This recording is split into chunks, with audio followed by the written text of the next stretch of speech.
એમાં જે છે સુખદ નિવારણ તો આવ્યું, પરંતુ જે બે આગેવાનો જે આંદોલન ચલાવી રહ્યા હતા, ખેડૂત આંદોલનની જેણે આગેવાની હતી, એવા પિન્ટુભાઈ કોડી અને શૈલેષભાઈ આ બંને આંદોલનને સફળ બનાવી. પરંતુ ત્યારબાદ ઘટના જે બની શૈલેષભાઈ ઉપર રાત્રે અચાનક હુમલો કરવામાં આવે છે. આખી ઘટના આપણે પિન્ટુભાઈ પાસેથી જાણશું. પિન્ટુભાઈ, ગુજરાતના અવાજના માધ્યમથી આખું ગુજરાત તમને અત્યારે લાઈવ જોઈ રહ્યું છે. શૈલેષભાઈ સાથે ઘટના શું બની હતી અને આખું આંદોલન કયા મુદ્દાઓ પર હતું? જે ડેમેજ લાઈન નખાતી હતી, જેના કારણે હજારો વીઘા જમીન ખેડૂતોને મદદ છે. ત્યારે સૌપ્રથમ વખત તો સાહેબો દ્વારા એવું કહેવામાં આવતું કે કોઈ પણ પ્રકારનું વળતર નહીં આપે. ત્યારબાદ અમે આંદોલન કર્યું એટલે ત્રીજા દિવસે સિંચાઈ વિભાગ આવ્યા ત્યારે એવું કહેવામાં આવ્યું કે તમને થોડુંક વળતર મળશે. ત્યારબાદ લગભગ 10 દિવસ બાદ આંદોલનનું નિરાકરણ આવ્યું અને 10 દિવસ બાદ તમામ ખેડૂતોની જીત થઈ. આ કોઈ ભાજપવાળા જોઈ ના શક્યા, જેના કારણે અમુક અસામાજિક તત્વોના પેટમાં તેલ રેડાયું અને જેના કારણે અમે આંદોલન પૂર્ણ કરી હું મારા ગામ વિરમગામ જતો હતો અને શૈલેષ મેર એમના પોતાના ઘરે એટલે કેરાલા જતા હતા. તો વચ્ચે કોઈ અસામાજિક તત્વોનો ફોન આવ્યો. પહેલાં એમને સૌપ્રથમ તો મને ફોન કર્યો હતો. જ્યારે શૈલેષભાઈને હું પાસે ગયો ત્યારે શૈલેષભાઈ મને જણાવતા હતા કે એવું એ કહેતા હતા કે સૌપ્રથમ વખત પિન્ટુ જોઈને ફોન કર્યો પણ એમને ફોન ના ઉઠાડ્યો, એટલે અમે તારી પાસે આવી છીએ. ત્યારબાદ શૈલેષભાઈને ફોન કર્યો એટલે શૈલેષભાઈ એવું કીધું કે અમે કેરેલા ચોકડી છીએ, તમારે મળવું હોય તો અહીં આવી જાઓ. એટલે એ બધા કેરેલા ચોકડી આવ્યા, બે વ્યક્તિ હતા. ત્યારબાદ કેરેલા ચોકડી આવ્યા એટલે શૈલેષભાઈના મારી પાસે ભેંસના ફોનનો કોથળો હતો. એટલે શૈલેષભાઈ એવું કીધું તમે ચા પાણી આ ખાઈ એટલે તમારા બિસ્તો પી લો, બધું પી લો અને અહીંથી આપણે અલગ કર્યું.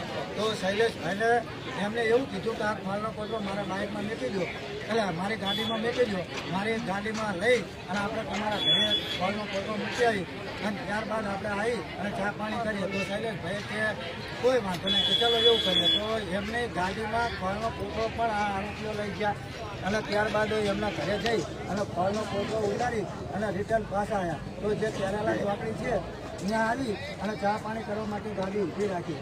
એટલે ચોકડીઓ હોય એટલે ટ્રાફિક થાય.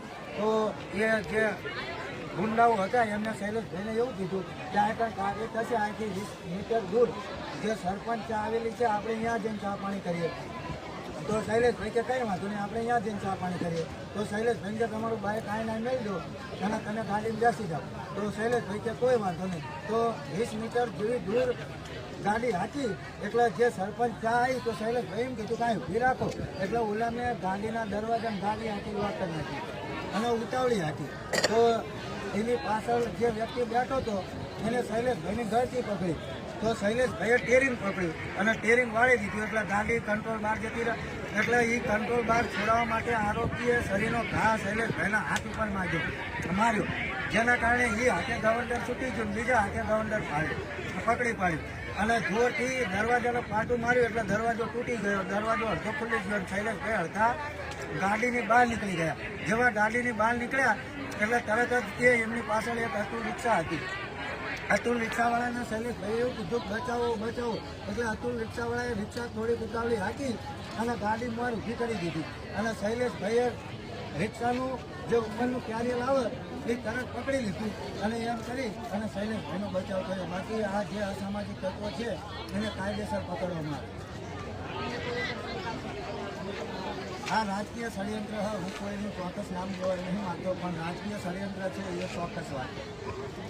હવે આજે એટલી મોટી સંખ્યામાં અહીંયા ગામના આજુબાજુના ખેડૂતો બહેનો ભાઈઓ ઉપસ્થિત થયા છે. આજનું શું આયોજન છે? આજે આ કોઈ એક ધરમ ગામના ખેડૂતો નહીં, આ સમગ્ર ગુજરાતની અંદરથી આવે છે. અમારા સાણંદ, વાવડા, વિરમગામ તાલુકાના તમામ ખેડૂતો આવ્યા છે. જ્યાં સુધી અમને ન્યાય નહીં મળે, જ્યાં સુધી આરોપીઓને પકડવામાં નહીં આવે, ત્યાં સુધી અહીંથી એક પણ ખેડૂત કે એક પણ મહિલા અહીંથી ઊભા થવાના નથી. અમારે બધી વ્યવસ્થા આવીને જમવા પીવાની, ખાવાની, પીવાની બધી વ્યવસ્થા આવીને કરવાની. આ ઘટનાનો પરમ દિવસે ઘટના ઘટી હતી. પરમ દિવસે રાત્રે આ ઘટના ઘટી 7 વાગે, એટલે લગભગ 12:30 વાગે અમે પોલીસ સ્ટેશન આવ્યા. પોલીસ સ્ટેશન આવી અમને સાંજે 4 વાગે લગન ગયા હતા. તો ડીવાયએસપી પ્રજાપતિ સાહેબ દ્વારા અમને કહેવામાં આવ્યું લગભગ 10 થી 15 હજાર અમારે હવે વાર્તાલાપ કરવામાં આવી. અને ત્યારબાદ કહેવામાં આવ્યું કે પિન્ટુ ભાઈનો 24 કલાકનો ટાઈમ મળો, 24 કલાકની અંદર અમે આધાર કરી અને તેમને ત્યાંથી જે પણ આરોપી હશે એને પકડી પાડશું.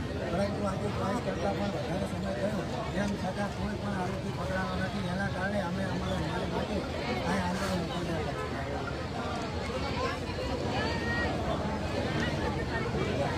હજુ એવું જ છે કે શોધખોળ ચાલી રહી છે. જો આની અંદર વ્યક્તિઓ ઉપર હુમલો કરવામાં આવ્યો તો ભાજપના નેતાઓ ઉપર હુમલો કરવામાં આવ્યો તો તાત્કાલિક જે પણ ગુનેગાર હોય એને પકડવામાં આવે છે. પરંતુ અત્યારે 24 કલાક કરતાં પણ વધારે સમય થયો એમ છતાં એક પણ આરોપીને પકડાવવામાં નથી આવ્યો.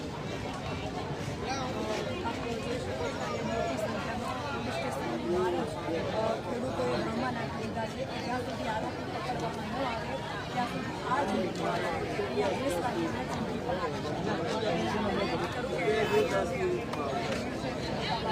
હજી મોટી સંખ્યામાં જે છે તે ક્યાંક ને ક્યાંક ખેડૂતો અહીં આવી રહ્યા છે. એના વિશે તમારું શું કહેવું છે? તમારા મંતવ્ય કમેન્ટ કરીને જરૂરથી જણાવજો. જોતા રહો.